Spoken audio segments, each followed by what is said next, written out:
We are awakening to the calling of the mystic. Awakening, we are awakening.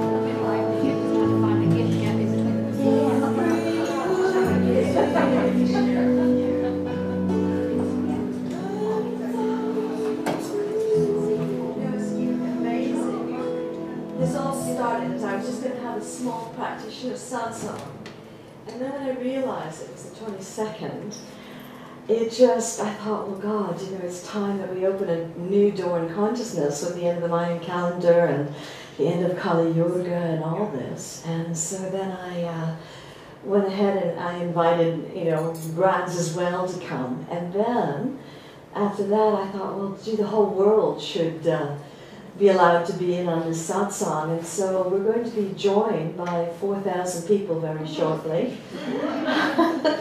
And it's all Deborah's fault. Why? Because Deborah had put out a prayer that she wanted, with the journey, to put Adelaide on the map.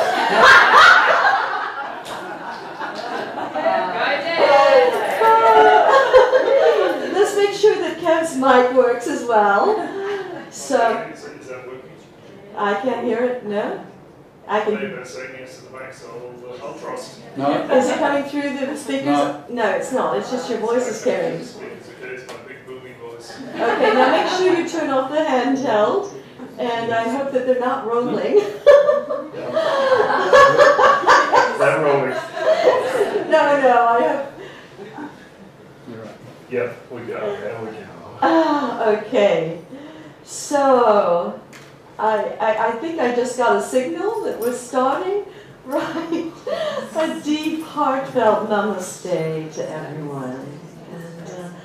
And a big welcome to those of you who are joining us all over the world. And it's such an extraordinary time that we live in. And by the way, I'm Brandon Bays. For those of you that don't know me from around the world that are joining in, and this is Kevin Village. And Good morning, or good evening, or good night. or good super early in the morning. I think in Israel it's 2 a.m. in the morning, and it's 12 o'clock in the morning, or 12 o'clock at night in England, and I think 4 o'clock in the afternoon in New York, not New York, in California, and 6 o'clock in the afternoon in New York. And so a heartfelt welcome to everyone that's joining us. And this was originally intended to be a very informal, very relaxed satsang that I was having with Journey grads.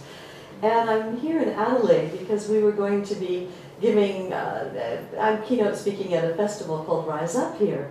And it's a celebration of the end of the Mayan calendar and an opening into a brand new consciousness. And I wanted to share a little bit about why we wanted to have a worldwide satsang like this. And it's because, much has been said about 2012. A lot of it's been very doomsaying. And I didn't experience that in my own life. What I experienced instead that 2012 was a call from the soul to clear whatever doesn't resonate with our highest good. And so this year has been a very tumultuous year for many of us. It's definitely been a cataclysmic year for me personally.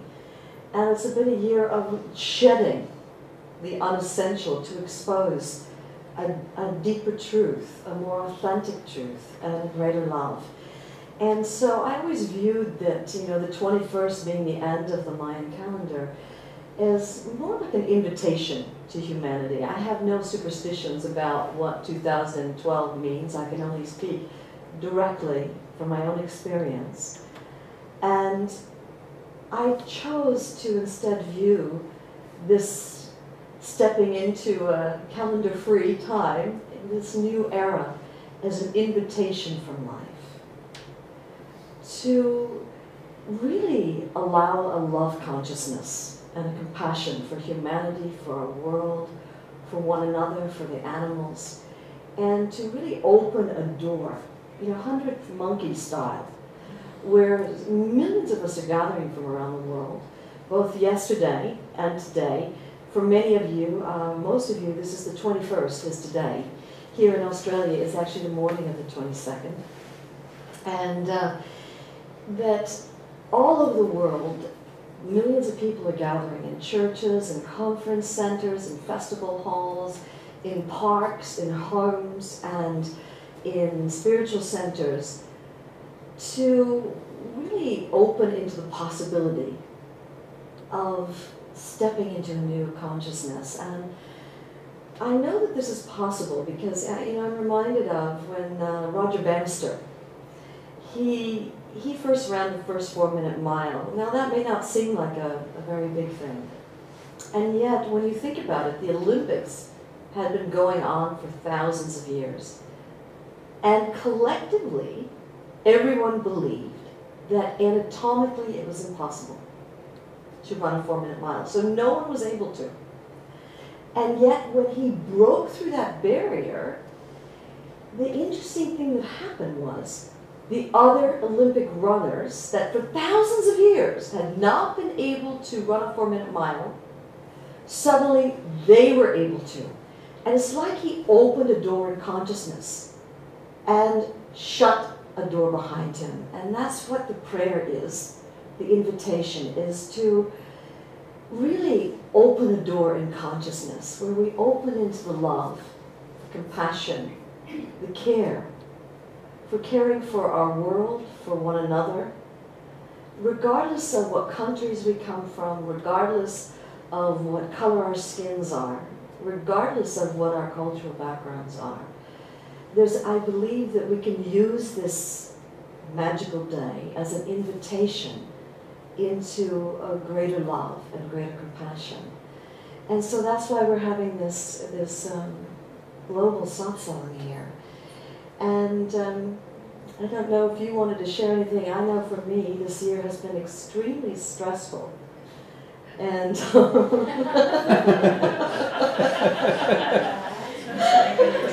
Straw poll again. How many people have had a stressful 2012? We're not on our own. yeah. I'm definitely looking forward to walking through this new door into new consciousness. I can feel it's here. We need to take the step. It's going to be a common experience around the world this year, particularly as the year's gone on, that I keep asking people how you experienced the year, and I get showing up differently for different people, but tumultuous, cataclysmic, stressful to the point that people's coping mechanisms are not coping anymore. And the interesting thing that I've experienced with it all is that we've come to realize, many of us, that the deal that we've had with life doesn't exist. It probably didn't exist to start with, but we've kind of kidded ourselves that if I behave in whatever way is prescribed, if I'm good, if I'm hardworking, if I study, if I do my homework, if I fill in the gap, whatever it is, if I perform in a certain way in life, then life will give me approximately what I expect back. And we've realised it's bust. And a lot of big people have been saying, the old rules are broken, they don't apply anymore. And here's the interesting thing, when you realise that your strategies don't work, when you realise all your little games and your manipulations are not providing the benefits you anticipated they would provide, the only sane thing you can do is stop and surrender. You have to let go, otherwise you drive yourself nuts. So for me, yes, walking through a door into new consciousness, yes please, today, let's do that right now. I think that part of the invitation through that doorway is an invitation to let go, an invitation to surrender, an invitation to get very real with what is, and to admit that we're not in charge, that we're not in control, and then we'll plunge through the door. It's a beautiful prayer. You know, I prayed that this would be, and for all those also watching, very interactive. That it's not just that we're putting out pretty principles, you know, and lovely, you know, aphorisms and confirmations and positive inputs. This is not what this is about. This is about really opening deeply in ourselves and clearing whatever's been holding us back from opening to this love that is our own essence, from living from compassion, living from care for ourselves and for our families and for life. And so for my prayer in this is that this is a dynamic satsang where we're going to have some chantings, we'll put out prayers for the world and open into meditation.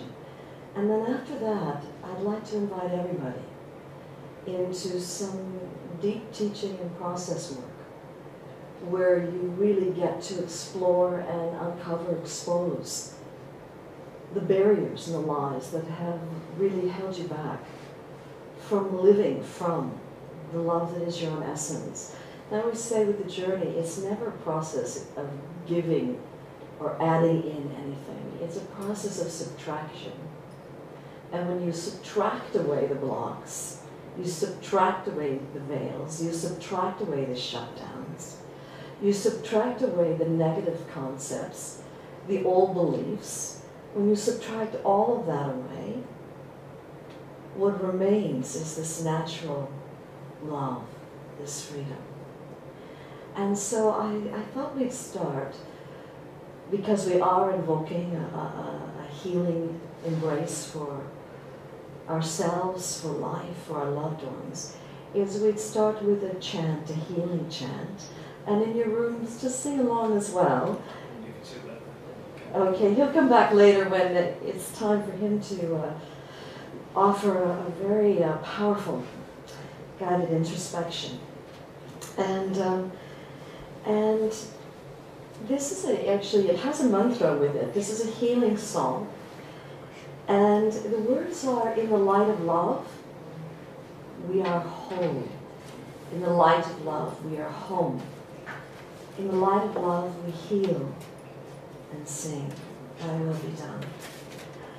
So those are the English words. And then there's a medicine mantra, one of the most ancient medicine mantras that really invokes the healing force of all of life.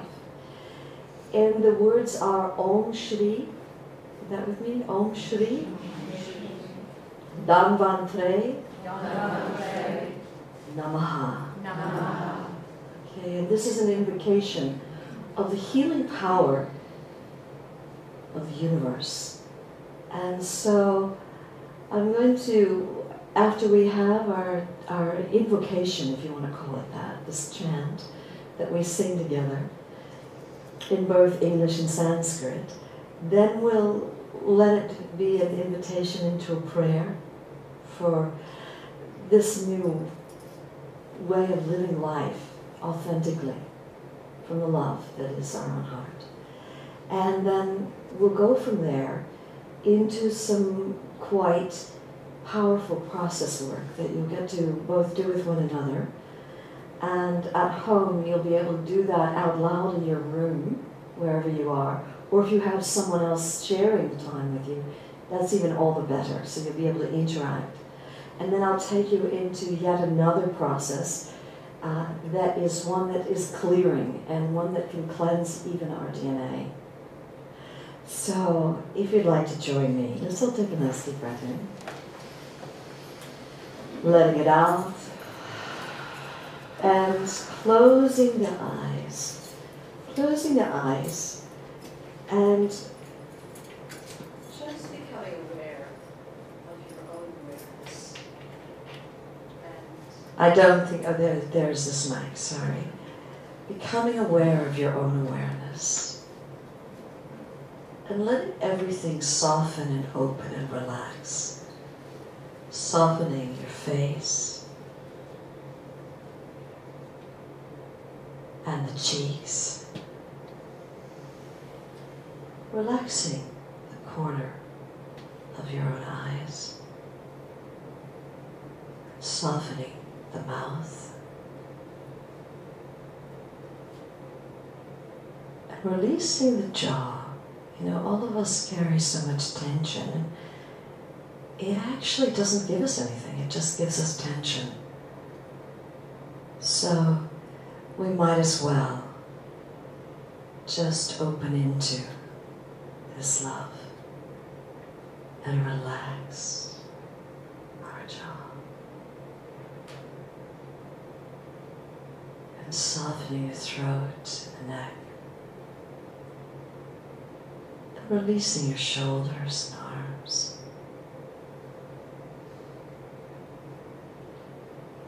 And softening your own chest.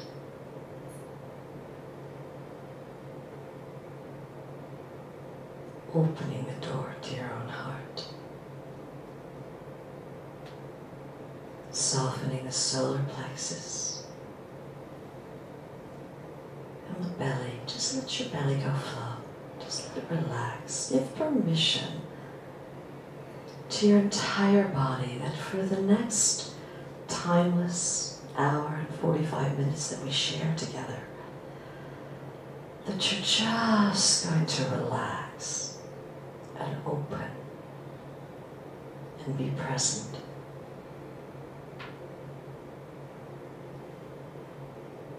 And softening the belly, sides of the hips, and relaxing the upper thighs, middle thighs, knees, legs, feet. And if there's any sort of walls or armor or defendedness that might be anywhere in consciousness, just imagine right now you're opening the front door.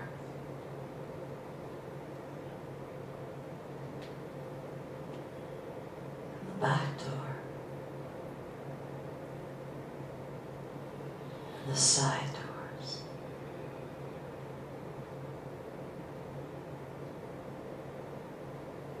And letting any masks fall away.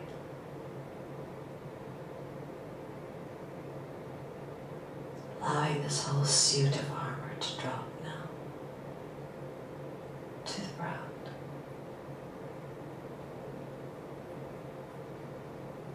Be swept out of the room. And you're just left as open exposure to your own self.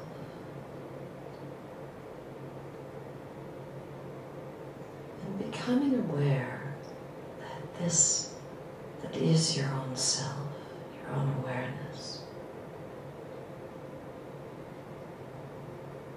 is already open, spacious, vast, and free in front of you.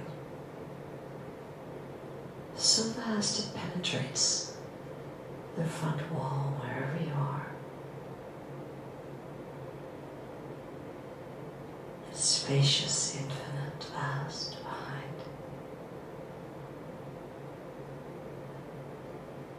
And it's endless and spacious and free to all sides.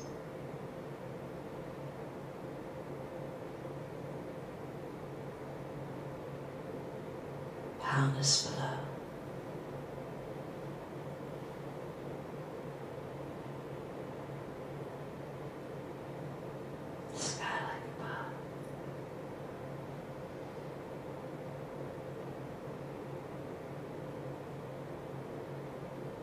You're just resting here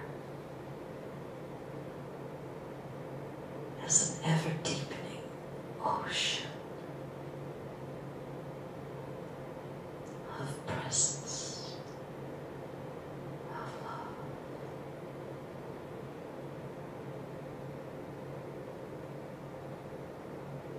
And we'll allow this presence, this awareness, this love, this grace to sing through us.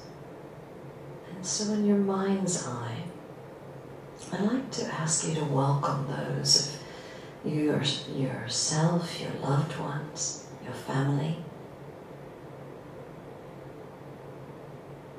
your community, your countries, that you welcome the loved ones into this circle of healing. Really welcoming all of humanity into this circle of healing. As a matter of fact, you can see some sort of light embracing our world. And letting your heart be as wide as the world. Wide enough to include not just your own circle of friends, but all the souls that make up our world. That's how vast this love is. And so, welcoming all of humanity as we sing this song of inviting healing for our world.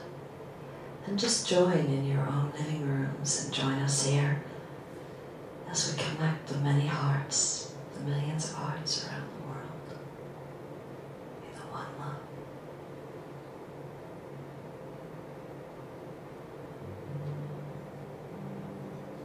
Can you turn that up, please? Much louder, much louder. Can you turn it up louder now?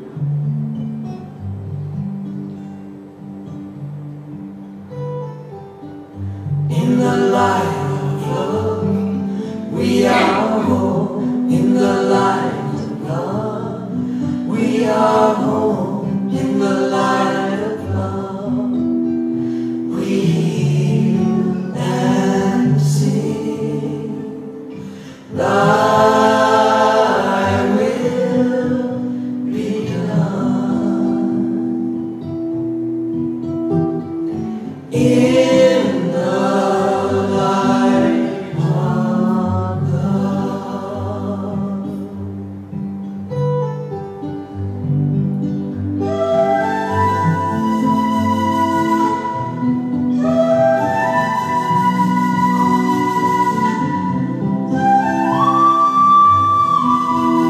Just really open your hearts.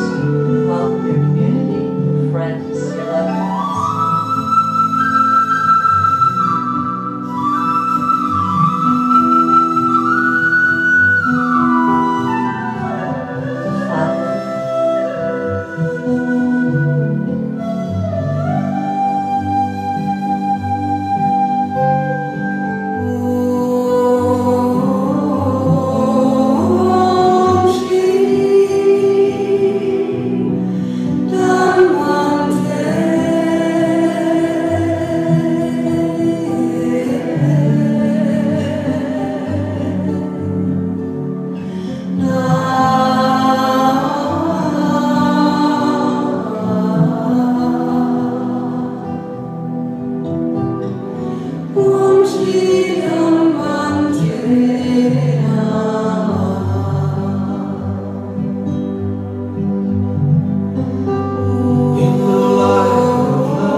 And allowing this love that is here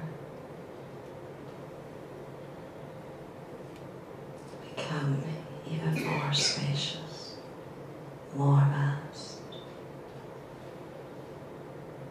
more infinite in front of you.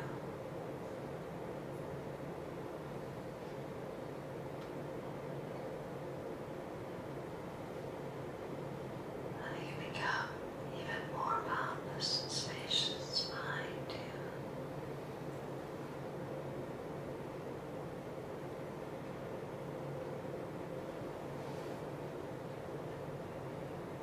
And endless to all sides.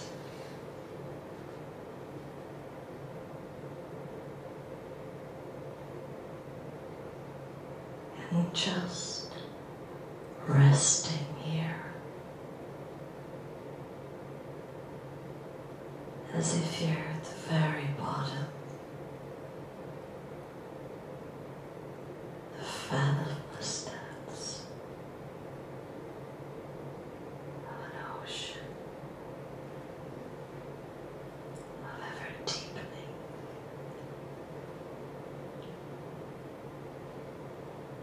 stillness.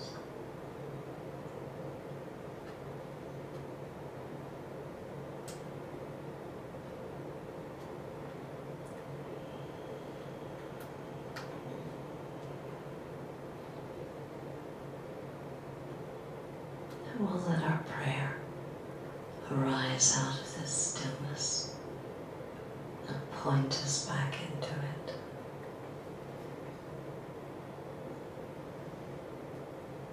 As an expression of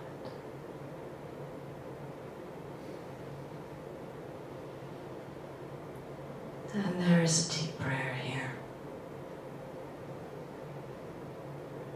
That there's somehow some door opened in consciousness, that we, as human beings, somehow fall into the love that is our own essence. And whatever has been obscuring that, blocking it, holding us back on any level, that those veils fall away, exposing this authentic truth of who we are. The freedom, the compassion, the love is here.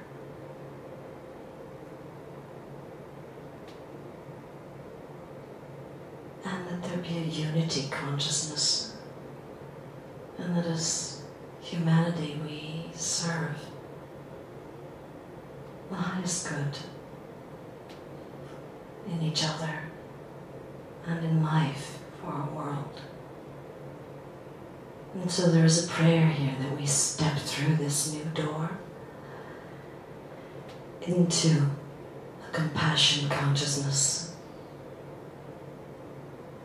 into one of reaching out and caring for our fellow human beings, one of recognizing our own humanness with compassion and recognizing that also in others, and reaching out with acceptance for all that life is.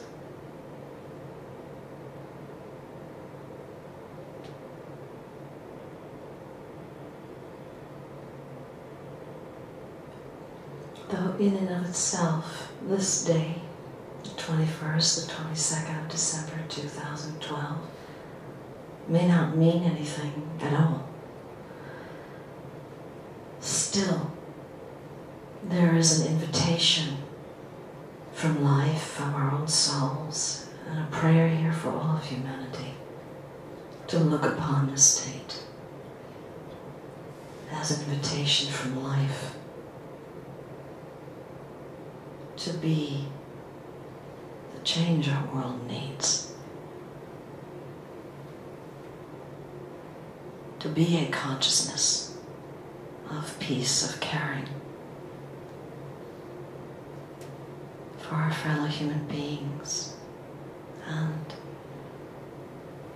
for our world. And so in our prayer, seeing all the lights that represent the souls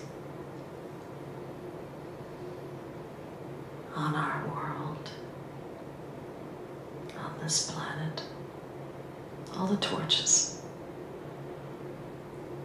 and seeing as if somehow this collective prayer to liberate ourselves, to find wholeness and freedom and authentic expression of the divine, that some great force of life is taking the lampshades off the lights of all the souls that represent humanity.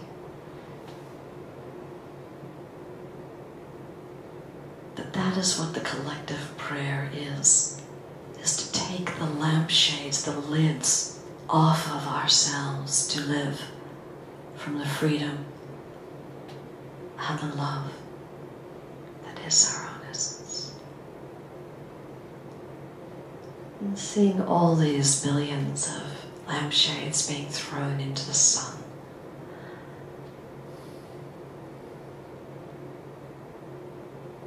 and that just this love remains.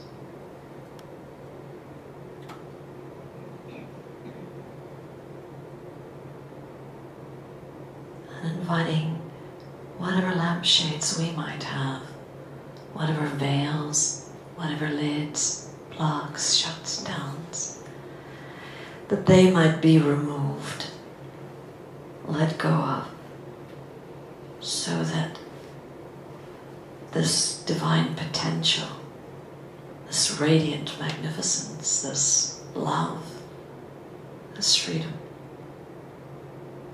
that is our own essence, can live our lives in unity with all the other beings.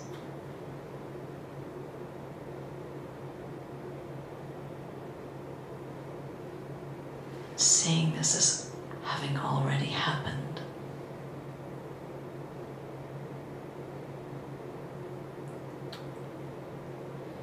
And saying the words, and so be it. So be it. And then once again, just letting everything soften and relax and open as your own awareness becomes even more spacious and boundless.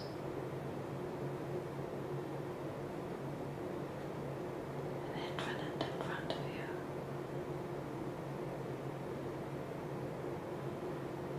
Let it become more endless and spacious and vast behind you.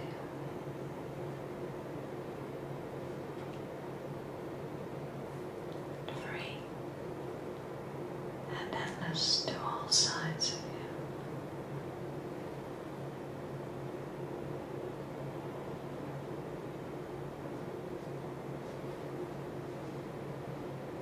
And just resting here as this ocean of ever deepening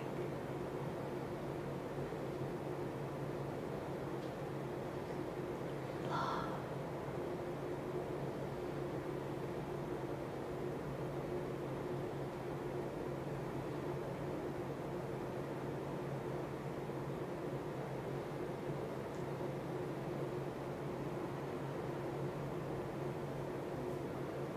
And what if every thought were a signal to go deeper now?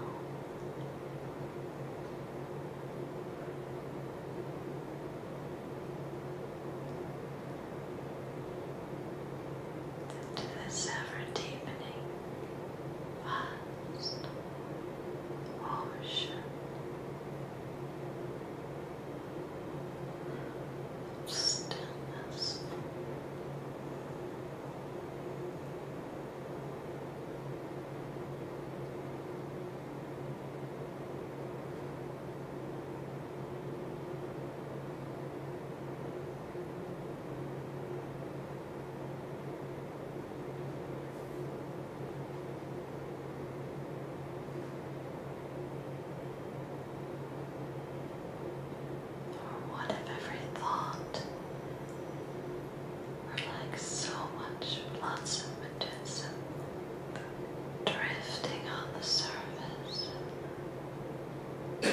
as you remain at the very bottom,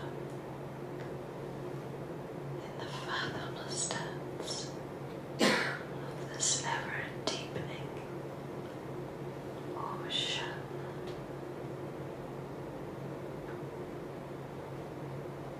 Of presence.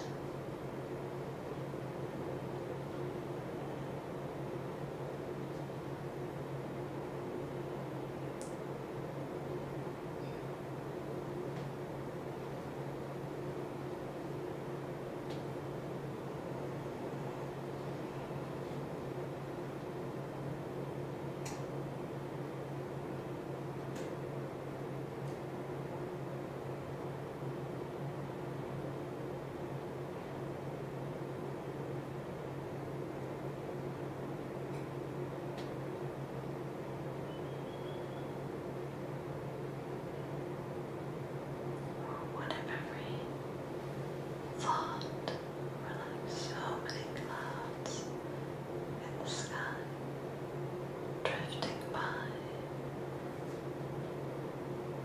as you remain at the very bottom, in the fathomless depths of an ever-deepening ocean.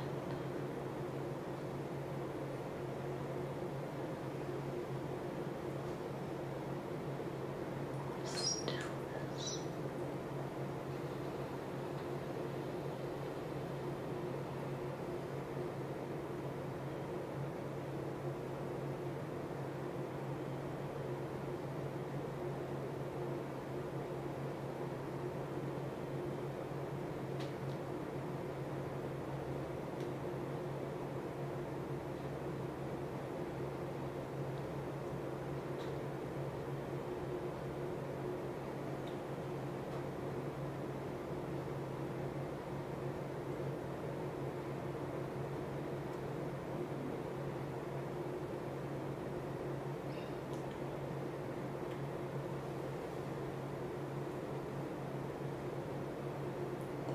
Nice deep breath in and sigh.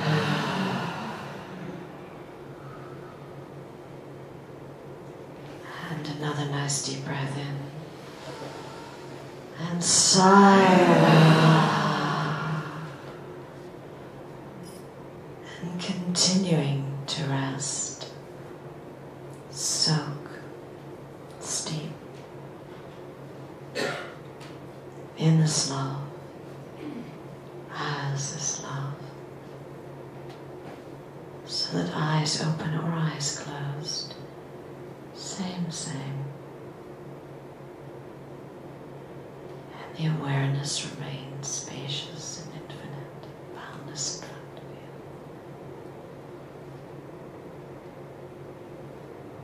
you, free and endless behind, and infinite and spacious to all sides.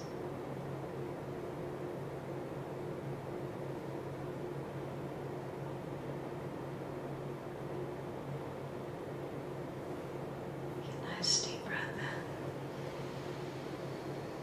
Letting it out. And when the eyes are ready, we can open them into this love.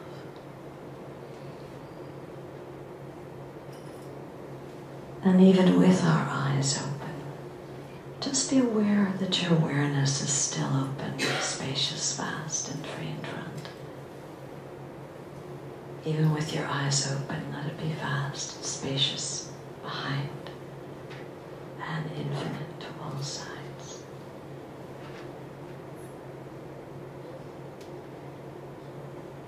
We'll let this whole satsang happen in this vaster context of being. So I'll take another nice deep breath in. Letting it out. And of those of you at home, if the eyes have not opened yet, it's the invitation to open them now. one more nice deep breath in. And out.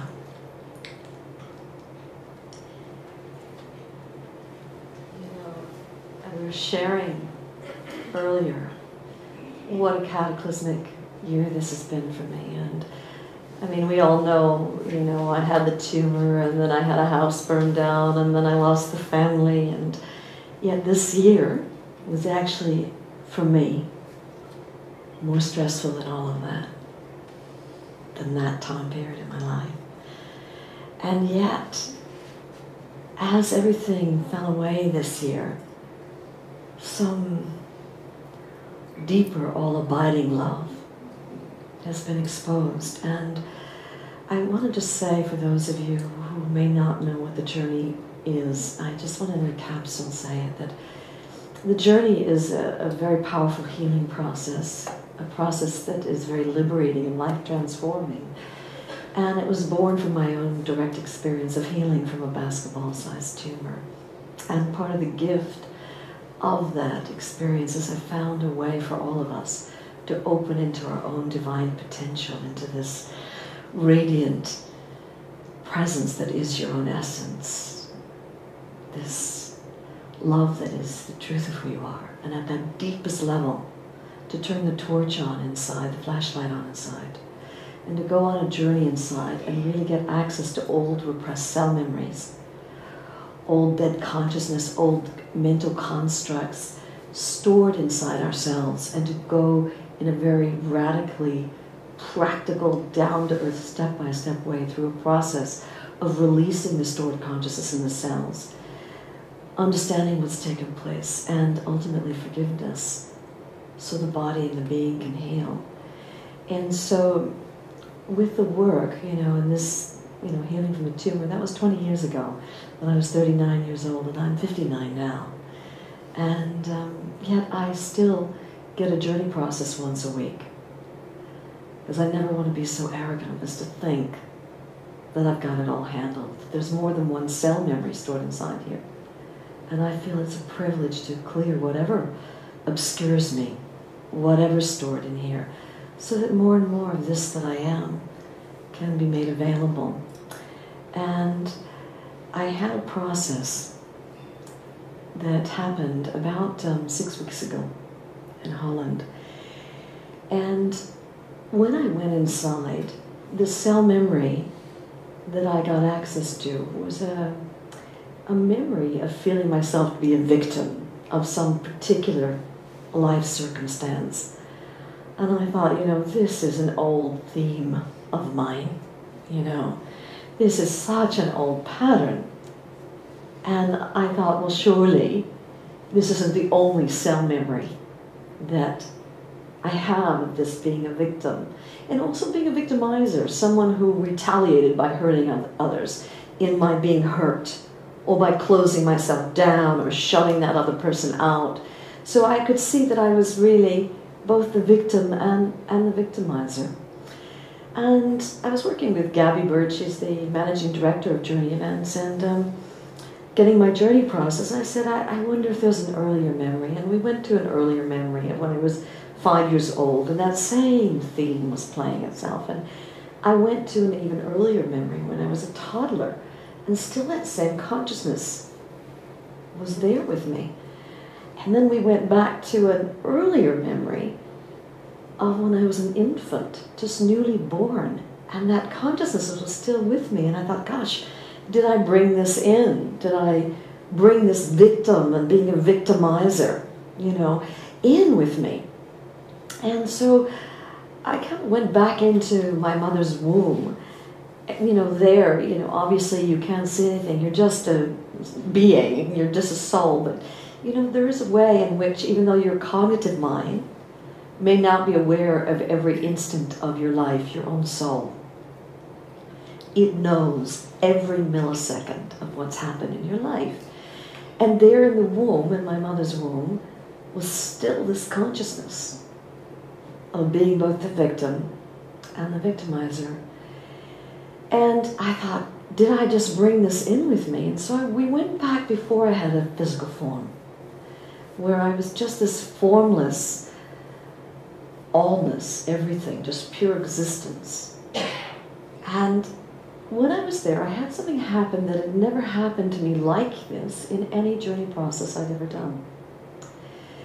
I saw not just one genetic memory or past life memory, but in front of me there were lines, thousands, perhaps even millions, of lines connecting me to all the lives that I'd lived, and I'd run this pattern of being both the victim and the victimizer. And I looked at this whole morass of lines being connected, and that in each of those lifetimes, be it a genetic memory that was passed on or past life memory, I don't know which it is, but I was looking, I could look down each tube and I could see exactly what had happened in that lifetime. And as I looked down certain tubes, I could see that I had been the most horrific victimizer. That even in one lifetime I practiced black magic and I was hurting people with that. And in another lifetime, I was actually torturing people. Still another lifetime I looked and I was the one being tortured. And I would look and it was like in living color, I could see each of the lifetimes. In a lot of lifetimes, both patterns were running. That I was both hurting other people and I was being hurt. And no matter which tube I looked down, every one of them had this theme running. And Gabby, she asked me, do you want to go into one of these lives and, do a journey process with one of these memories? And I said, no, there's thousands, perhaps millions here, And I said, I don't feel like that's what the invitation is. I feel that there's a different invitation being made. It's time to finish with this whole karmic dance. It's time to break with this karma. As I looked down at these tubes, at myself, in each of the lifetimes, no matter I was the baddest of the bad, or I was the most shining of the shining, and I danced every dance that humanity can dance to the nth degree, some sort of compassion arose for myself, an acceptance that there was no game that I hadn't played. And it shattered some illusion that I've been holding in this life about my own essential goodness. Because there were equal amounts of badness and goodness in these different memories I could see. And so I invited God and a mentor to come, a master to come, and I said, it's time. I feel the invitation is here to break and finish with this whole consciousness, and just to come into this life with a compassion for and an acceptance of the human condition, just as it is. No idealized versions of it, just an acceptance is that this is the dance that we have played up till now. And my entire heart opened up, and all I could send down each of the tubes was a feeling of acceptance and love for all the horrific, painful, disturbing, shining, beautiful, magnificent, horrendous games I played, dances I danced. And I asked life to come and literally sever the cord with these millions of lifetimes, and to let this love go down each tube, this acceptance go down each tube to each of these lifetimes. And science will tell you that life isn't consecutive, actually, that it's all happening at once. And that's what it felt like when I was doing this process, that all at once, through all of time, in all of consciousness, there was this love being sent down, to an acceptance of what I'd lived through. And I saw my DNA strand appear in front of my mind's eye. And what science has found, that there's actually, our genes, they go on and off. It's called being expressed or unexpressed in our lifetime. And in fact, there is a gene for compassion. They found that with rats, that if a rat in its lifetime is not licked by its mother, its compassion gene will shut down. And when it gives birth to a baby rat, that baby rat will be born with the compassion gene unexpressed, literally shut down. However, if that little rat is then licked in its lifetime, then its compassion gene will turn on. And so, in my mind's eye, I saw my own DNA strand, and it was like this huge spiritual shower was just pouring, and I watched my compassion gene turn on. And the other genes for love, for wholeness, for caring, for our human condition, for acceptance of what is, it all turned on. My whole DNA strand in front of me with the spiritual shower just turned on.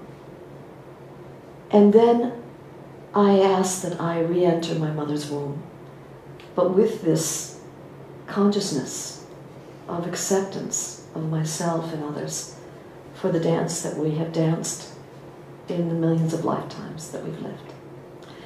And I went into the womb and post-womb, into that memory of being an infant, and all that was here was just this simple acceptance.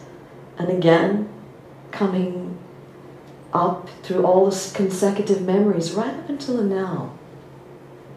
And I even saw in the future how this new consciousness would be really living my life. And the most extraordinary thing happened after I finished my process, and I'm just giving you the bare bones of it. I opened my eyes, and from that moment forward, a most extraordinary thing happened. All I could feel, and since that time, from morning to night, from the moment I wake in the morning to the time I go to sleep at night, is just love for the life that we lead, for the suffering that's here. And even when projection, when you're sitting in the front of the room, comes my way, I'd prefer that it didn't happen, It's more pleasant when it doesn't.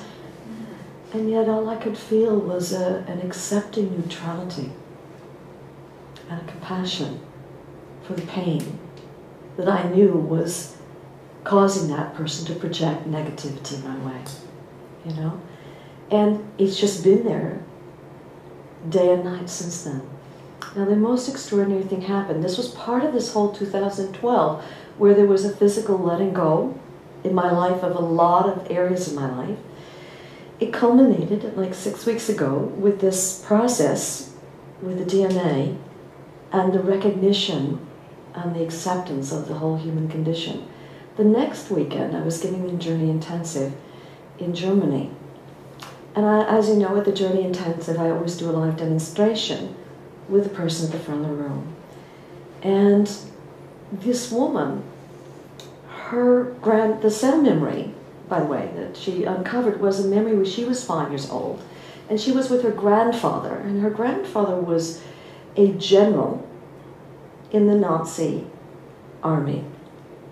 And she said, obviously she was born like I am, like most of us are, post-World War II.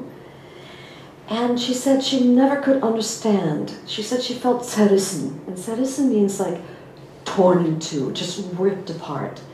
She said on one side, it was all of her grandfathers. He was so loving to the children, the grandchildren. This big, huge love coming her way. And she could see that. And then there was this other side that she knew he had been a general in the Nazi army. And she would ask him, but grandfather, did you ever kill anybody? And he would go stumm. And stumm just means stumm.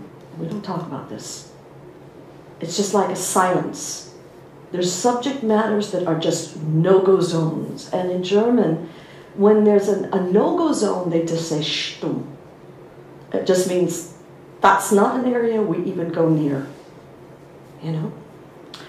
And she said, that consciousness, that there's areas, things in our bodies, and areas of our life that we don't look at, we don't talk about, we don't admit to, we just don't go there.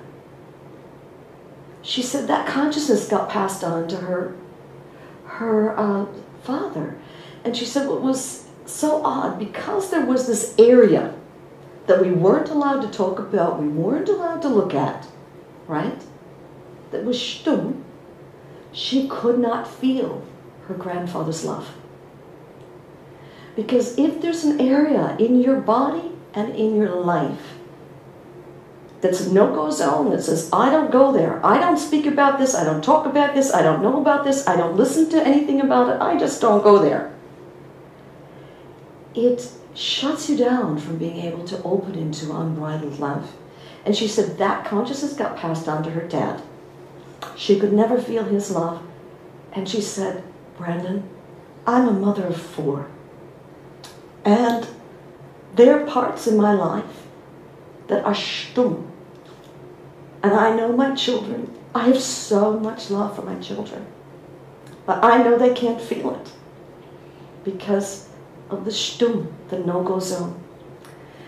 And my children, they have their places where they're stumm. We don't talk about this. And I can't feel their love, though I see and look in their eyes that they feel it. And I know they can't feel mine. And she says, it's time. I've finished. There just cannot be areas of my life that I'm not willing to admit to experience, to feel, and to face. I want to be done with this stumm consciousness. Now, with the journey process, it's not about just uncovering a consciousness. It's about uprooting it and releasing it and coming to understanding of what happened, forever letting it go. And I was extremely moved by this process and felt quite liberated by it, as did everyone in the room. But I went, when I left the seminar that night, I went to my hotel room. I got to looking at my life and seeing the areas of my life that were stumm, that I can't talk about. And I looked specifically at my mum, because she was born in Austria. And her father, working in the resistance, was put into a Nazi jail and killed. Her husband was shot down by the Luftwaffe. And my father was an American soldier. Met my mother, who already had a little boy, and they moved to New York, and I grew up in America.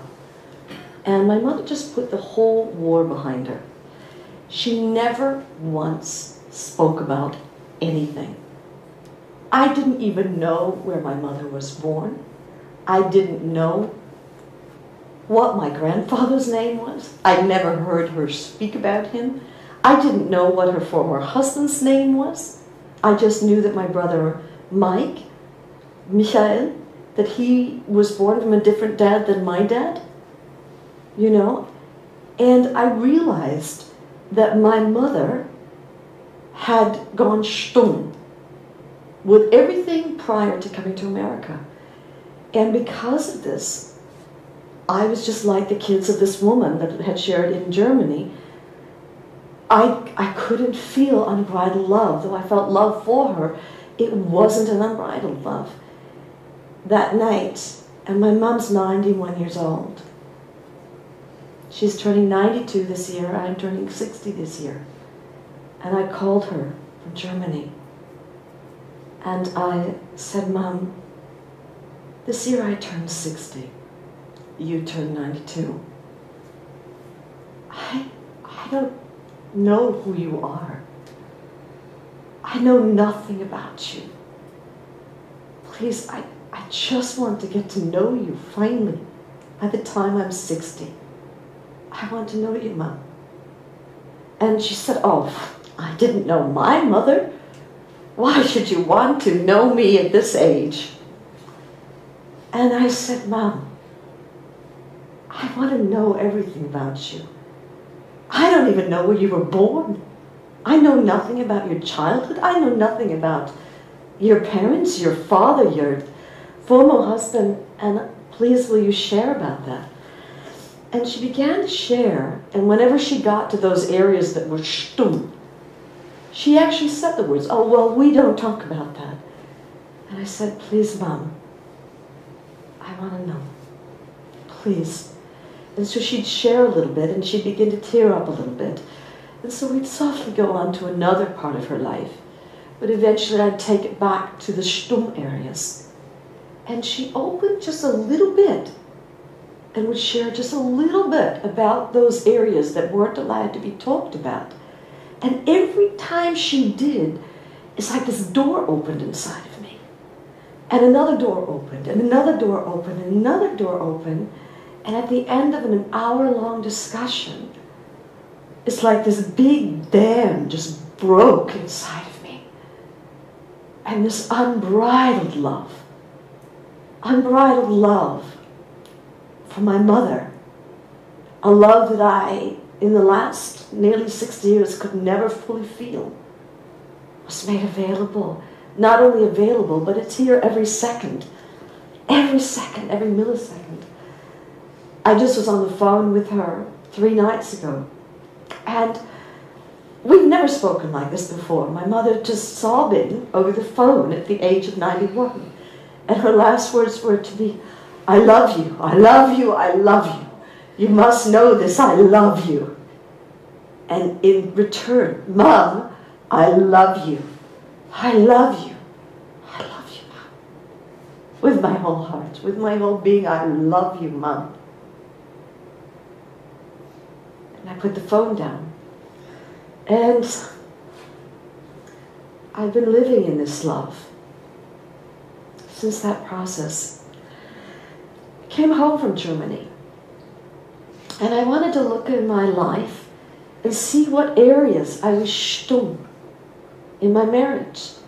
Now I have to say, I've been blessed beyond all measure. Kevin, the man I introduced earlier, is my husband. He's the CEO of Journey Seminars and the founder of Visionary Leadership Program. And we've been together now for 17 years. And we came together in a very conscious marriage, one of great openness, of nakedness, of exposure. But when I was totally honest with myself, I wanted to look at the areas that I might not be willing to admit to myself that I was stumm in, that I was no-go zone area. And I realized that I was willing, just because of what happened with my mother, that some door had opened in me and there was no area that I'm not willing to talk about with him. There are no stumm areas. And I started opening up, and we were just sitting on the beach here, at Henley Beach here in Adelaide, yesterday. And I said, Kev, there's an area that I barely wanted to admit to myself. You know, ever since 52 years old, when I finished going through menopause, I'm aware that I'm aging. And I so much want to be attractive to you.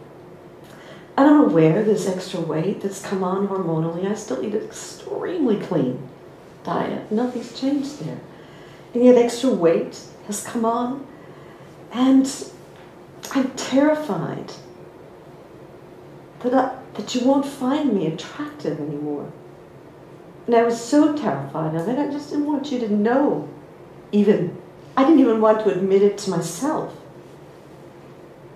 But if I'm honest, whenever I go and look at myself in the mirror and I see the wrinkles, and I see the weight, and I pray that somehow you're still attracted at least to my essence. You know, but that was a secret fear. Secret fear. And, you know, we sat down and we started sharing areas that we weren't even willing to admit to ourselves that we're stumm. And I have to say, this is pretty honest, naked, very exposed relationship, very real.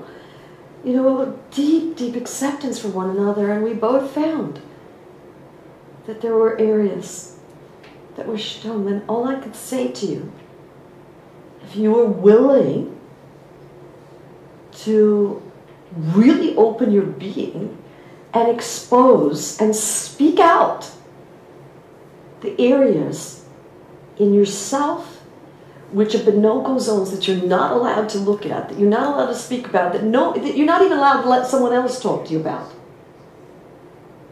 Because I would have been mortified had Kevin brought that subject up, that I've gained weight and that I'm, you know, got more wrinkles than I did 17 years ago when he met me, you know. That was just that was a no-go zone. Not willing to hear about it, not willing to talk about it, not even willing to hear about it in my own head. Do you understand? But something opens up. When you really open your being and say, okay, there are no areas that I can't talk about, with each thing that you speak out loud, a door opens, and another door opens, and another door opens, until you're just left as unbridled acceptance. And so what I'd like to do is I'd like to invite Kev to come up here, and he's going to take you through a guided introspection where you can begin to, in a very real way, not in a metaphorical way, but in a very direct way, look at these areas and talk about them, express about them in your life that previously have been stumm. And after we've done that process, I'm going to take you into that process that I did in Holland, a truncated version of it, of the victim and victimizer and the DNA, so that we can go through a process of really clearing. So I'd like to go ahead and ask Kevin, and he'll just take you through a little guided introspection.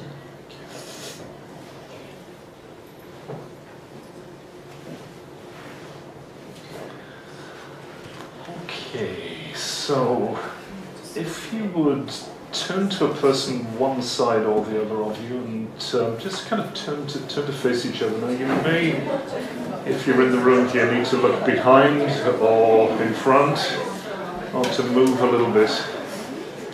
And if you're doing this at home, if there's someone with you, you can pair up with that person. Otherwise, if you're alone at home, just to speak the words out. It's important here that you speak them audibly so that your own ears hear the words. You know, sometimes we have a quiet or even silent soundtrack taking place internally. That perpetuates the spin. So to speak the words out so that your own ears hear them, that's what cuts through that cycle. So everyone got a partner? Okay, great. So it's just an auditory exercise. There's If nothing. they don't have a partner, stand write up down so here. that you can partner with somebody else. Anyone not at the partner now? Everyone is okay, right at the back. Ron, do you want to jump in there? Cool. Beautiful. So, for the moment, if you will, just to close your eyes. And with your eyes closed, take a nice long deep breath in. And let it all the way out. And a second good long deep breath in. And out to the end of the breath. Letting everything relax. Inviting the mind to wind down. And the body softens. Then imagining the chest and heart area really opening up, becoming exposed. All barriers fall away. Exposed heart, authenticity available here. Soften the belly area as well, just relax that. Whatever arises here is allowed.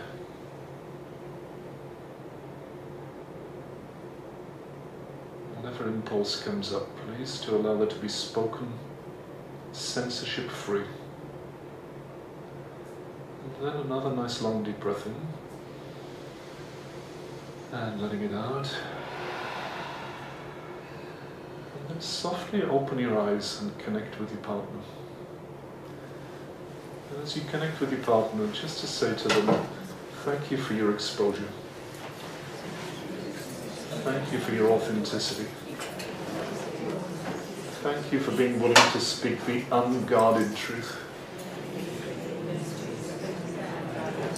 Because that gives me permission to be the same and do the same. And then if you want to decide who's going to be partner A and who's going to be partner B here, partner A you'll share first. So partner A, if you want to, just raise your hand.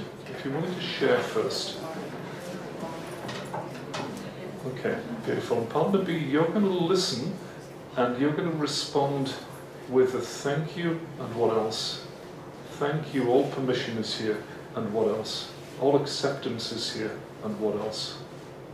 So partner B, you'll respond encouragingly, encouraging further opening, further sharing. And for partner A, the question is, what are the areas of your life in which you've been stumm? What are the areas of your life that have been no-go areas? Not shareable, not expressible, sometimes not even accessible, secret areas, secret shutdowns. Now this could be from any area of your life. It could be in terms of health, vitality, aging, relationship, intimacy. It could be in terms of family dynamic. It could be in terms of emotionality or specific emotions themselves. Are there any of these areas that hold no-go area for you? It could be in terms of career and money. The admission of something that's not been admitted up until now. Any of these areas. And so person A, if you would just to open wide and allow it to come out of your mouth so your own ears can hear and your partner can hear. What are the areas that have been no-go for you? What have you not shared before, not admitted to anyone before?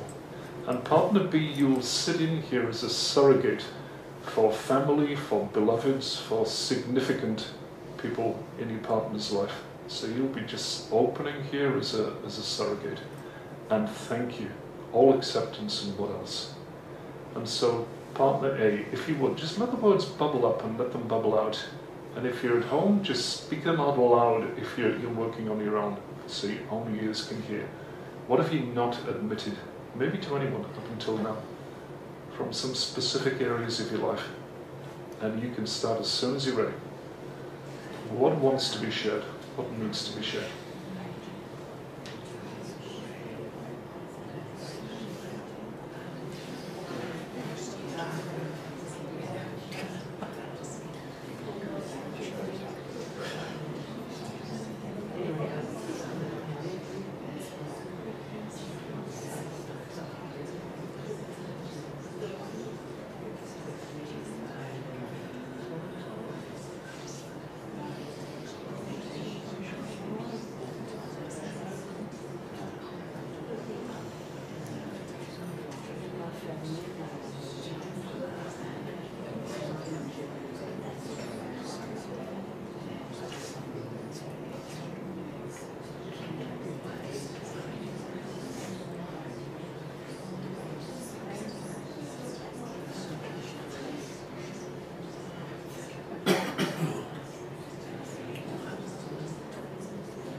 Really open and connect with each other. Thank you. What else?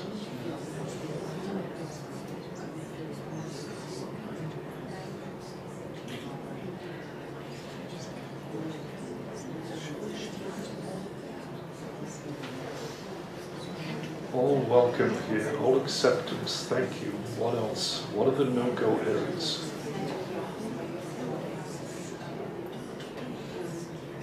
What's not been allowed?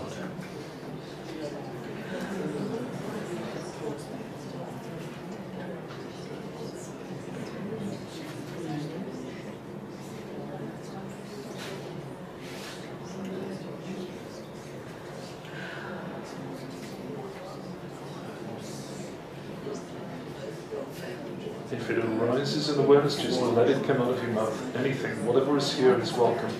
Thank you.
Thank you. What else?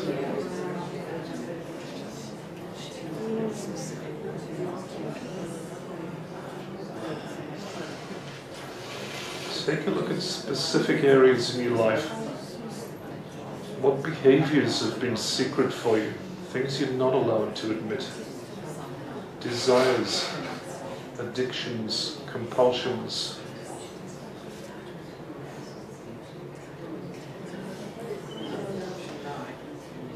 Thank you. What else?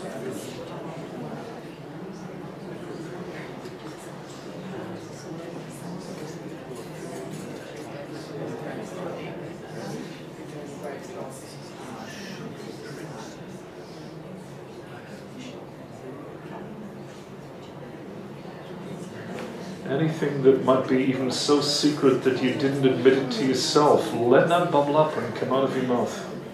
The things you've not even admitted to yourself. The shy things, the secret things. What are the no-go areas? What else?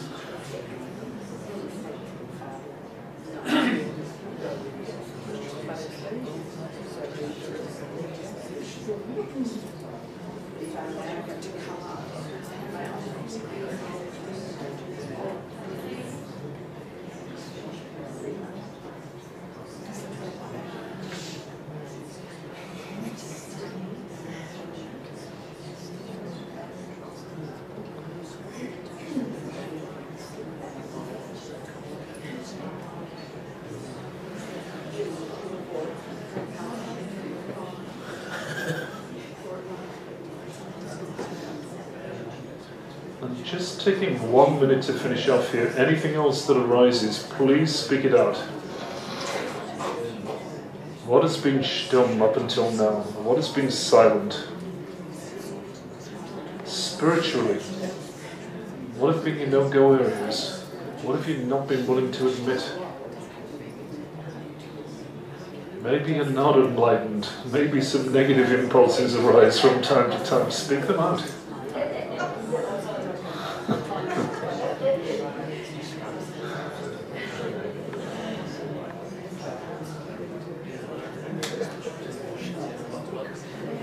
What are the fears?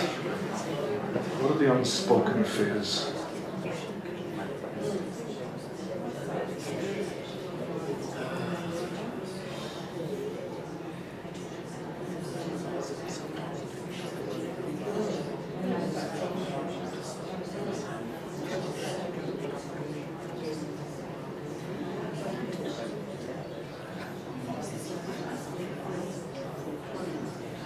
Okay, beautiful job. Just pause there for a moment. Just stop for the moment. And stay connected visually with your partner. And partner B, if partner B would say, all acceptance is here. I forgive you completely. A whole universe of forgiveness is here. And thank you for sharing. And then both just really briefly close your eyes again. And as we prepare to switch roles here, take a nice long deep breath in and let that all the way out. And this time, partner A, wide embrace, all acceptance, all welcome. You're going to be asking or saying thank you and asking what else is here, what else can be shared, what else is secret. And partner B this time, what are the no-go areas? From any area of your life, be specific here. Look at your body, aging, health, intimacy, sex, sexuality, family dynamic, behavioral dynamics. What are you not proud of? What's even been secret? What have you been ashamed of? What has been closed down? Imagine taking the lid off an enclosure inside. Spiritually, financially, career-wise, any specific area of your life, what have been the no-go zones? Again, nice long deep breath in. Letting that slowly out to the end of the breath. Then opening your eyes. Partner B this time. If it arises, let it be spoken out so your own ears can hear it. What are the shutdowns, the no-go zones? And you can start as soon as you're ready.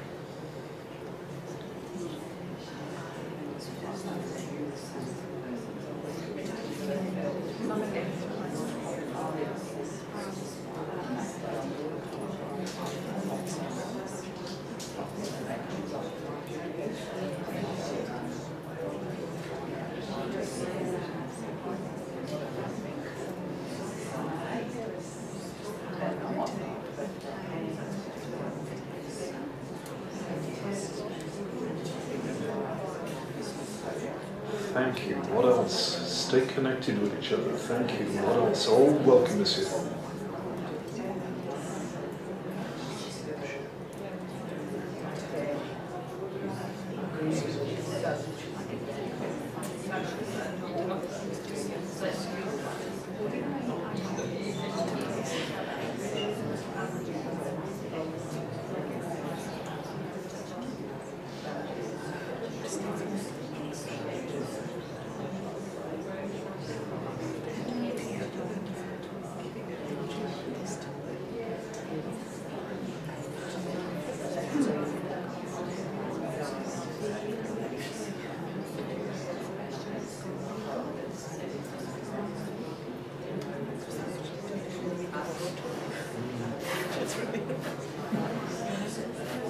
What has previously not been admitted, not been spoken?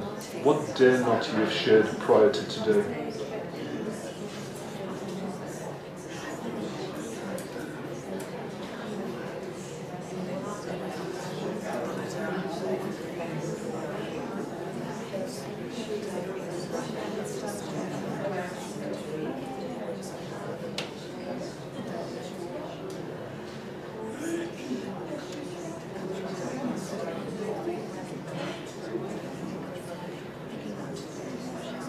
Partner A, be welcoming. Thank you. Yes, of course. What else? It's all welcome. What else?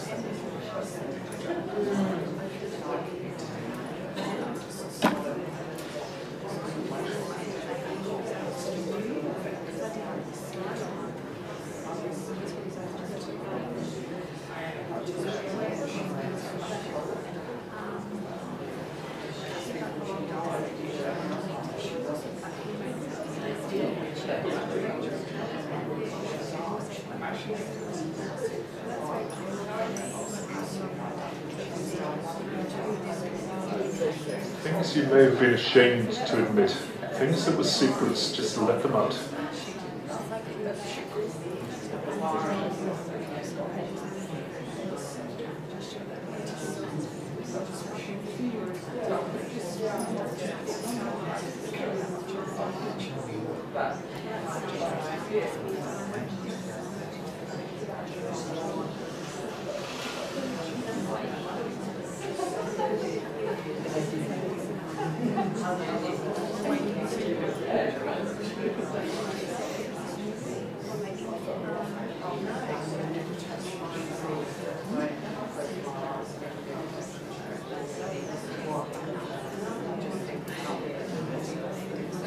And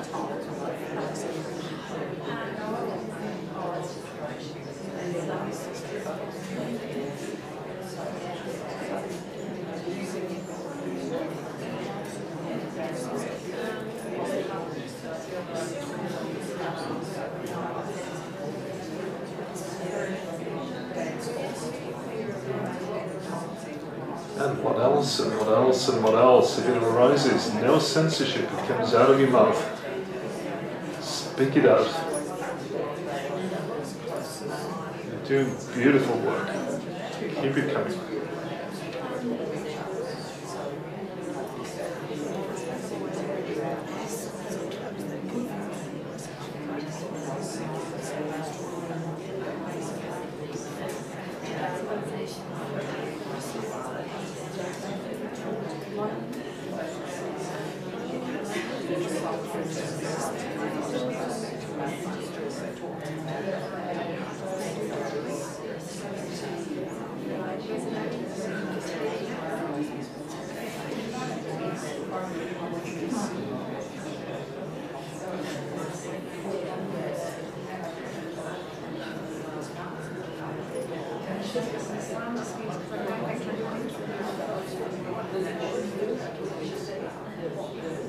One more minute to finish off. Just take one more minute. Anything else that bubbles up, let it be spoken out.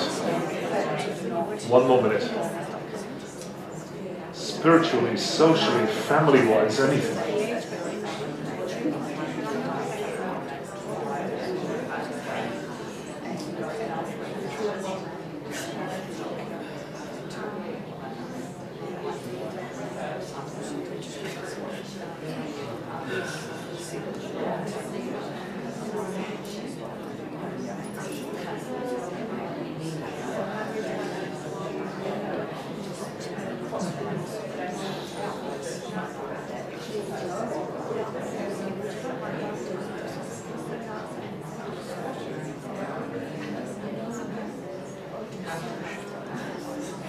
Okay, and just pausing there, just coming to neutral, stopping there for the moment. This time, stay connected visually, keep looking at each other, and partner A this time, just say thank you so much for sharing. All is welcome here. I forgive you completely. Life forgives you completely. All forgiveness is here. And then just take a quick few seconds actually to congratulate each other. Beautiful work here. Lovely work. Okay. So if you would then in the room here to turn to face front again, would you turn to face front? And can we get a mic out to take a share or two here? So checking in with your body. You know, there is a power in the spoken word, and there is a power in speaking out the unspeakable. There's an uplift, there's a lightness that normally comes off that. So what's your experience here? How does it feel inside your body? What's the result of having done that? Put your hand up and we'll bring a mic to you. What's your experience here? Yeah, right over here by the wall.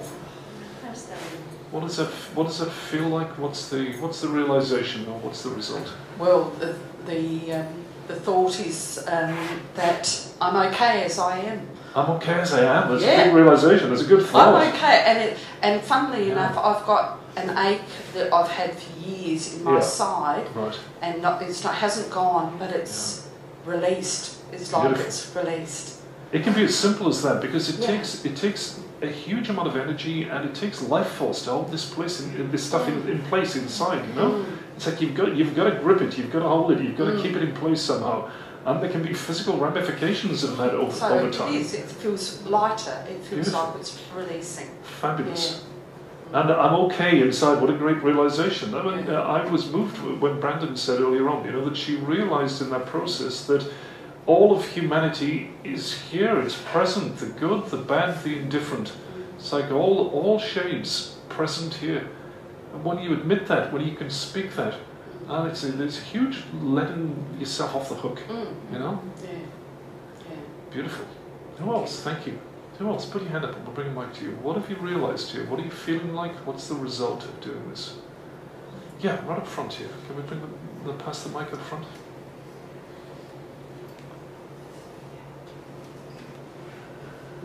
I definitely feel much lighter. Good. I want to go home and do this with my partner, with my mum. Right. Too scary, I don't know. Well, soft, gentle, wide opening. And you admit first, you make the offering first, and then just to allow any sharing that they give you to be organic. Rather than, to put pressure on them, just create the opening, and then the opening will draw in the response. It definitely feels like there's a letting go with this, yeah? Yeah, definitely. Beautiful. Uplifting. Well, thank you. I'm going to invite Brenda back on stage here, and she's going to carry on from here. So, Yes. great work. How many of you are feeling a greater capacity, not only for love for others, but love for yourself? Did you feel energetically like some doors opened up inside you? That's what it felt like with me, with my mum. With each thing that was shared that was the no-go zone, each thing, a door opened, and then suddenly it's like the whole dam broke. And I've been in this love where anything that anybody shares is welcome here. All the time.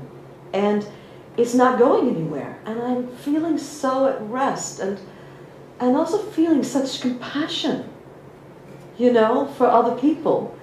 And that's because of that process I went through where I saw myself as both the victim and the victimizer. And I'd like to take you right into a smaller, much abbreviated version. I mean, it was a 2-hour process when I went through it with Gabby, and we're going to have to make it much more abbreviated. But I would like for you to meet this consciousness of being the victim and the victimizer, and really finally opening up our DNAs to turn the compassion gene on for yourself. And I promise you, when you have compassion for yourself, it feels like it's natural to have compassion for other people. Otherwise it's forced. Any area of our life that we've not accepted, then we get to judge someone else for that. Because we've not accepted it, we judge it in ourselves, so we sure as heck are not going to let someone else get away with it.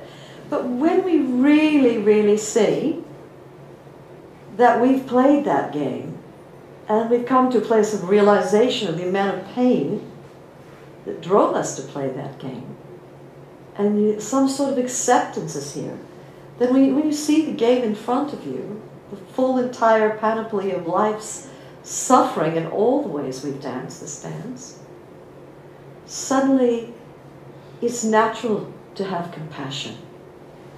Compassion, the word compassion means to feel with. And that's this new door that we're opening into for life. The invitation being made by December 21st and December 22nd, 2012 is to open a door to live compassionately in love for ourselves and for one another and for life itself. So let's all take a nice deep breath in. Letting it out. And closing your eyes. And I'm going to take you into a very abbreviated, but I think you'll find extremely powerful adaptation of the process that I went through. And let's begin by softening our bodies and just relaxing and opening. And taking in a deep breath in of openness. And letting that flood the room. And willingness, the willingness to expose whatever is going to be exposed here in this process. And trust.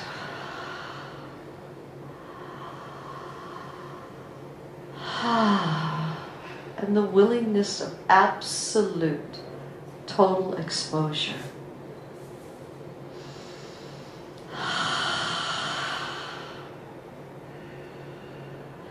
And letting your awareness be open and spacious and vast in front of you. free behind you, and endless to all sides of you. And in your mind's eye, imagine there's a set of 5 steps. And with every step you take, it's causing you to open ever deeper into this vast, boundless ocean of love that is your own essence. Good news is you don't have to do a thing. You just step onto each step and it starts carrying you deeper into this love. 5. Feeling your awareness expanding. 4. Even vaster still. 3 is the infinite in front. Boundless mind. And spacious to all sides. 2. And then 1. Then you're just resting in a field of presence, of love, acceptance. And in front of you there'll be a doorway. And behind that door is this great radiant light of your own soul. And also behind that door is a mentor whose wisdom you trust. It could be a sage, a saint, an enlightened master, something born of your own imagination. But it's someone in whose divine presence you feel safe and whose wisdom you trust. So when you're ready, go ahead and step through that door into the light of your own being and go over and greet your mentor. And then to the side of you, there's going to be a special magical time machine. And what's so magical about this time machine is it can carry you to any age or time period in your life. And so right now you and your mentor are going to go into this time machine. And in front of you, when you close the door now, there's an instrument panel. And there's a green button, and on it it says being a victim and a victimizer. And there's also going to be a dial there that can dial you to the various ages and time periods of your life that will spin, and it will actually stop at a specific time period where you felt you were either a victim or a victimizer. And so you don't have to do anything. Just you and your mentor are sitting there inside this time machine. And now go ahead and push that green button that says victim and victimizer. And you'll watch this dial spinning. And it'll just stop now at a certain age or age range. It could be a time period where you've actually run that game. But look at the number, or see or sense or just feel or know what that number is, or what those series of numbers are for your age range. Know that right now you're going to open the door of this time machine. You're going to step out into that time period in your life. And there's going to be a younger you from that time period. And you may or may not remember the actual memories but that happened at that time. But there was a feelingness of either being a victim or a victimizer or both. Because we've all played this game at some point in our lives. We've all played this. And actually just giving a voice to the younger you and speaking it out loud. And we can all whisper it out loud. And if you're in your rooms, listening to this, speak it out loud. It's very important that you actually speak it out. Otherwise, it just hangs out with you. Okay? So just, better out than in. Just give the younger you a voice. And let them just share how they were feeling at this time when you were both a victim and a victimizer, or one or the other. So on the count of 3, we'll all together whisper it out loud. Just giving the younger you, whatever age range that was, a voice. and let that younger you share out loud what it was like to play that game. 1, 2, 3.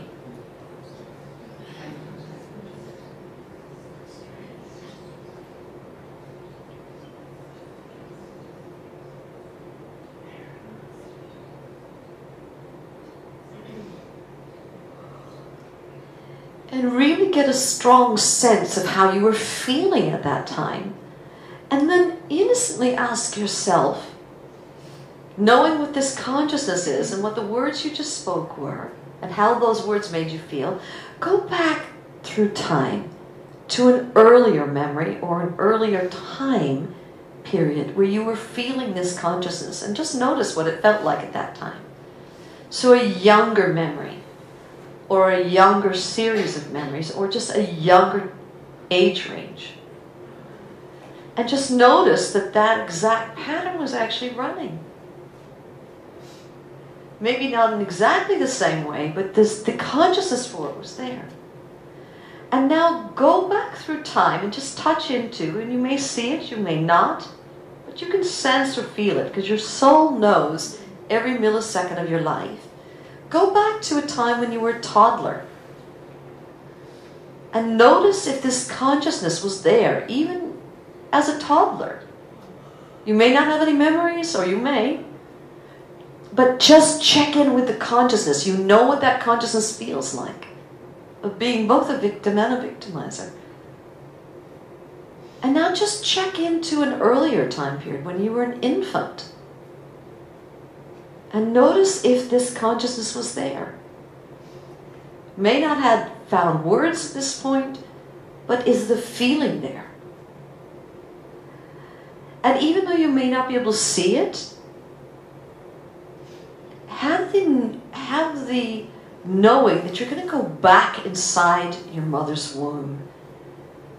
And notice how as an infant, there is in the womb, as a being, that this consciousness, check it out, may not have been in exactly the same form as that older you, but these whisperings of this consciousness, was it already there with you in your own mother's womb? And now go back through time to an even earlier memory, before you even had a physical form, when you are nothing but infinite awareness itself, formless presence, this field of allness. And right now, imagine that there are all these lines connecting you to all the different lives that you may have lived. They may be genetic memories, they may be past life memories, but different lives that you've lived where you've been running this consciousness of being both the victim and the victimizer. And just peer down the tube of any one of those lives and just get a sense or a knowing what was going on in that time.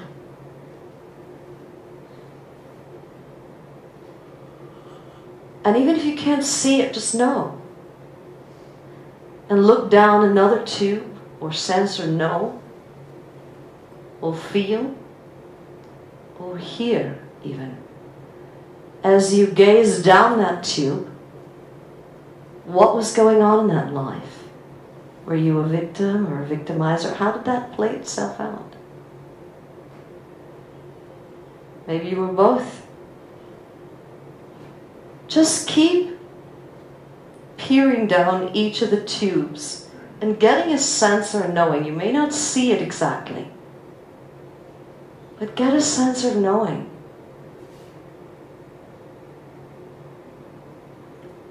And keep looking down each of the tubes.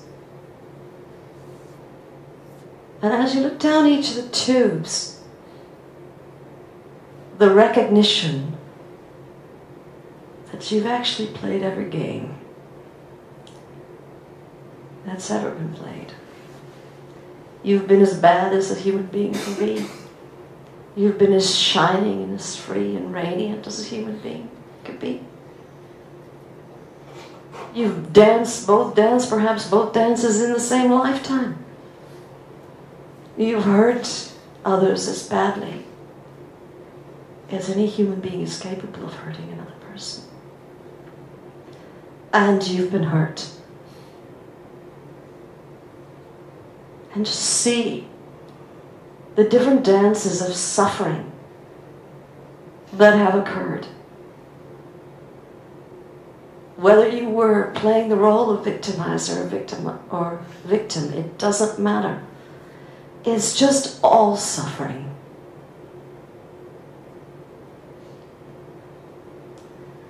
And now asking the presence of God or a mentor to come and just to say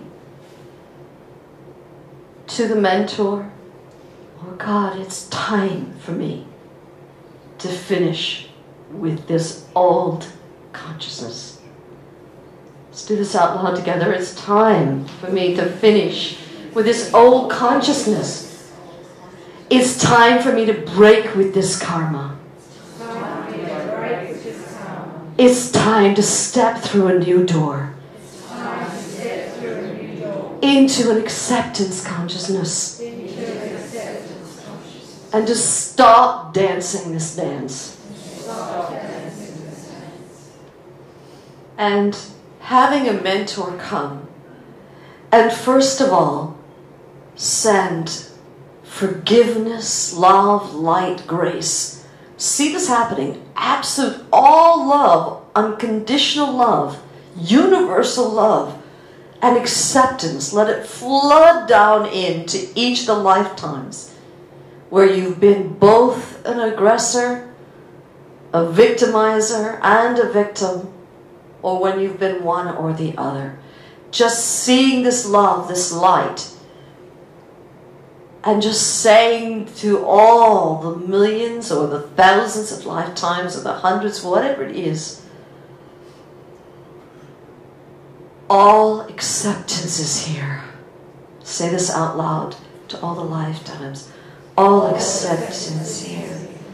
And all forgiveness. I've danced every dance there is. And it's time now to finish. Your essence is love itself. And seeing this love just shining down each and every tube. And now let a mentor come and cut the cords with all these lifetimes. Letting all this love just go shining in. And love shining back through you, reverberating through like waves of love, just pouring through consciousness. And letting all those tubes, those threads, those cords that have connected us to these other lives, let them now just merge into a scintillating light. And say, this karma finishes now. And now imagining in front of you a DNA strand that is your DNA strand. And as we know, during the course of our life, different of our genes get expressed and unexpressed. And ask right now some huge force of grace to come. Some huge consciousness is going to come. And turn on all the wholesome, health-giving, compassionate, life-giving, loving, accepting genes. Just let them be turned on. See the various genes light up and let a spiritual shower right now just wash the strand clear. Wash it clean until it shines with just pure acceptance consciousness, pure love consciousness, pure forgiveness consciousness. just let a spiritual shower come and wash every single strand clean until it's shining. And all the genes that represent wholesomeness and love, compassion, forgiveness, light, vitality, giving, sharing, any genes that have respond to that consciousness, see them literally lighting up now. Like a Christmas tree lights just turning on, only it's in the shape of a DNA strand. And saying to grace, to God, to life, that this is the consciousness and the genealogical structure that you're going to bring into this life now. This is the consciousness and the genealogical structure I'm bringing into this life now. And taking hold of a balloon of self-love, and breathing that consciousness in and letting it suffuse the entire environment. And a balloon of self-acceptance, letting it suffuse everything. A balloon of compassion for self and others, letting that suffuse the environment. A balloon of self-forgiveness, and a balloon of forgiveness of the dance of suffering that all of life dances for all of humanity. Acceptance and forgiveness for all of that. And now bringing in all this consciousness, all these balloons, and this Christmas tree lights for DNA strands, coming in and letting your soul take up residence now in the mother's womb. And as all time is simultaneous, this is actually happening now. Where you're full of grace, full of self-love, self-acceptance, self-forgiveness, compassion for self and humanity, love for self and humanity, forgiveness for self and humanity. And just feel what it feels like to be in the mother's womb. Even if you can't see it, just know it's happening. And now come post-womb into a time period where you're an infant. And feel what it feels like to live as an infant. As this love and compassion for whatever arises in life. In yourself and in others. Just pure neutrality and acceptance. And now bringing this same consciousness up to a memory of when you were a toddler. And again, just this consciousness of love, of acceptance, of compassion for self and others, forgiveness for self and others, coming up now into that later memory. And again, the same consciousness of love, compassion, neutrality, acceptance, of the dance that all of life dances. Coming even to a later memory than that. And then bringing this consciousness into yet a later memory after that. Keep experiencing all the memories now, only playing them and experiencing them from this wholeness consciousness of all of life is in acceptance, compassion, neutrality for whatever dance anybody dances. And coming up to an even later memory. And again, live this new consciousness. And even a later memory. Coming up right up through your teens into adulthood. And just living this consciousness. And coming up to a later adulthood memory. And again, just breathing that way, feeling that way. Opening into the consciousness of you. Living as acceptance, as self-love, as self-forgiveness, as compassion. Coming up to even later adult memories until you're approaching the now. And just breathing that way. Feeling what it feels like just to live as this. accepting the painful dances that people dance, and accepting your own painful dances that you have danced, and coming right up into the now moment, and just bringing this consciousness of I am this love, I am acceptance, I am compassion, I am pure neutrality, and accept the whole dance of life as it is. And now stepping into the future, a day from now, and breathing that way and feeling that way, opening into the consciousness of just living from this neutrality, this love, and a week from now. And again, you're just living as universal acceptance, universal love, compassion for self and others. And a month from now, again, it's just this compassion, this love. And 6 months down the line, already over 70% of the cells are whole. You're literally becoming all new, and everything inside of you is resonating as this love, as this compassion, as neutrality, as acceptance. That doesn't mean we love seeing a child being hit in the street by its mother. We feel compassion for both the child and the mother that they're dancing this terrible, painful dance. And a year down the line, and I know you know this, there won't be a single molecule a year from now that was here today. You're literally all new.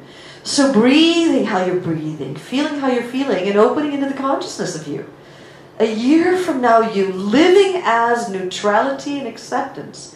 And now stepping into the future 2 years down the line. Breathing that way, feeling that way. Opening into the consciousness of that compassion, that neutrality, that self-acceptance, that self-forgiveness, and compassion and acceptance for others. Stepping 5 years down the line, breathing that way, feeling that way. It's said the fact that you can even conceive of that consciousness means you can start from here, starting now. And so letting the 5 years from now you hug that original younger you that you first discovered when you opened the door of the magical time machine. And let that younger you merge inside now and grow up in this wholeness consciousness of acceptance, compassion, and love for our fellow human beings and ourselves. For all the no-go zones, for all the ways we've been stung. Just love and acceptance for every aspect of our life, and for all the same in everyone else. And now, you and your mentor will go back into the time machine.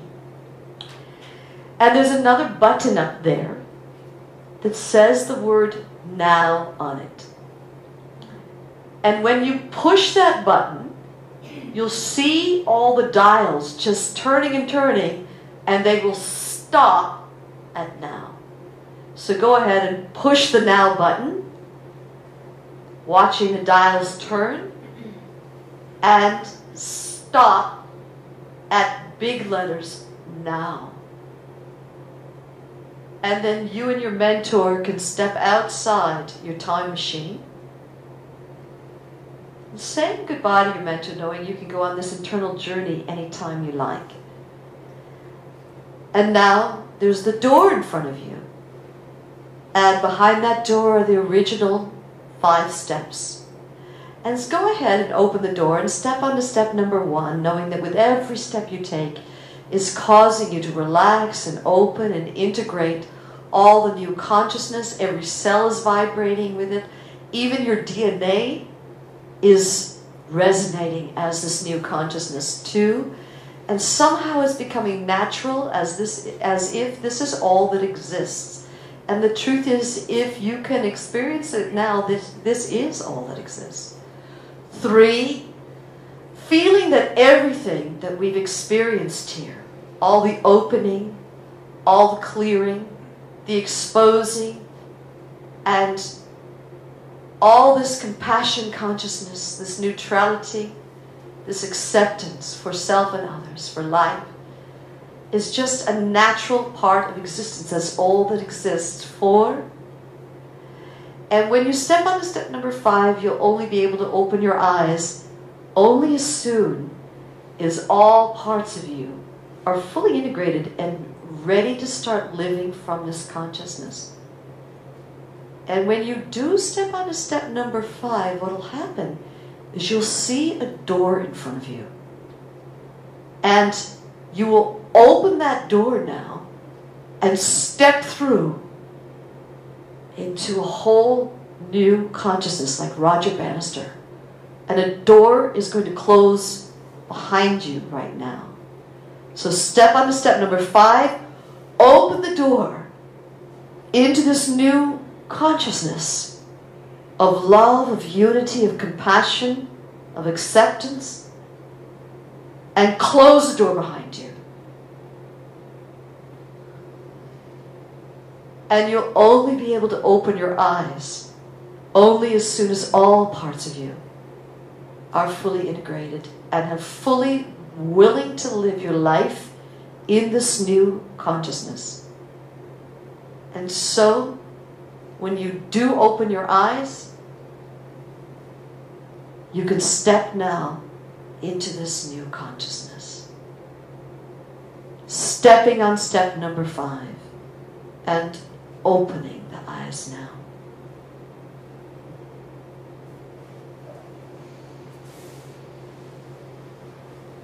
And let's all take a nice deep breath in. And letting it out. And another nice deep breath in. And letting it out. And just making the decision to stay here now. The fact that you can conceive of this means you can start from here, starting now. Just don't leave this moment. And then the next moment comes, and here you are. And the next moment comes, here you are. And the next moment comes, and here you are, in this now.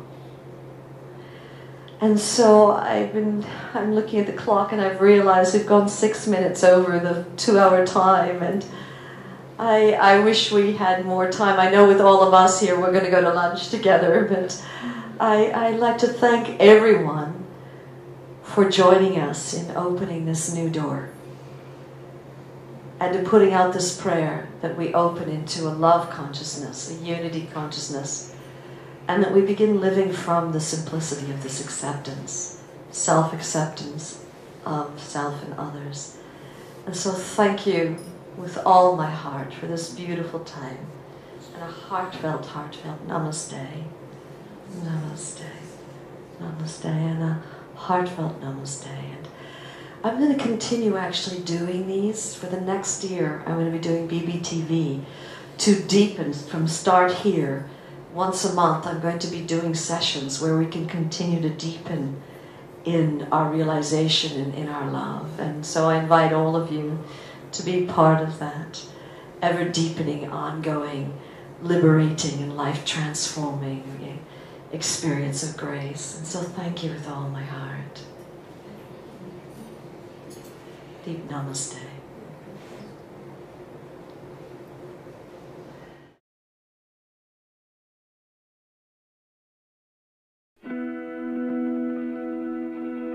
We are awakening to the calling of the mystic, awakening